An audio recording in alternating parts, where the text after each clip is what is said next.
So last summer, my dad decided he needed a new hobby. You know, something to keep him out of the house and away from the neighbor's koi pond. That's another story, involving a net and some very upset goldfish. Anyway, after a couple hours on YouTube and one ill-advised Amazon shopping spree, he announced he was officially a beekeeper.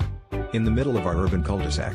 The day his beekeeping suit arrived, he strutted out onto the front lawn looking like the world's most paranoid astronaut, only to be greeted by Mrs. Langley next door, who whispered, "Ooh, is that the new athleisure?" At first, it was just amusing. Dad would wander the yard, humming Flight of the Bumblebee, waving at passing joggers, who'd wave back, probably assuming he was training for some extreme new fitness trend. Then the neighbors started to get curious. Mr. Patel asked if the mesh veil was for UV protection. Tiffany from across the street posted a selfie with Dad on Instagram, tagging it #BuzzFit. I thought it couldn't get weirder until one afternoon I came home to find a group of suburban dads gathered on our driveway, all sporting white coveralls, mesh hats, and sneakers. They were swapping honey recipes and debating whether pollen counts as a carb. Things took a turn when the HOA president showed up, clipboard in hand, and found what can only be described as a beekeeping flash mob.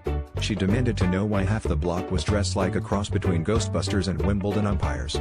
Dad, ever the diplomat, explained that it was urban pollinator awareness. The HOA president was not amused, especially after Mrs. Langley tried to compliment her on her retro beekeeper chic. A week later, we got an official letter from the HOA. It started off as usual, something about grass height, but ended with a new bylaw, effective immediately. All residents are prohibited from engaging in buzziness casual attire outside the privacy of their own homes. Dad was disappointed, but I told him not to worry, at least now he has an airtight excuse for not attending any more boring neighborhood meetings.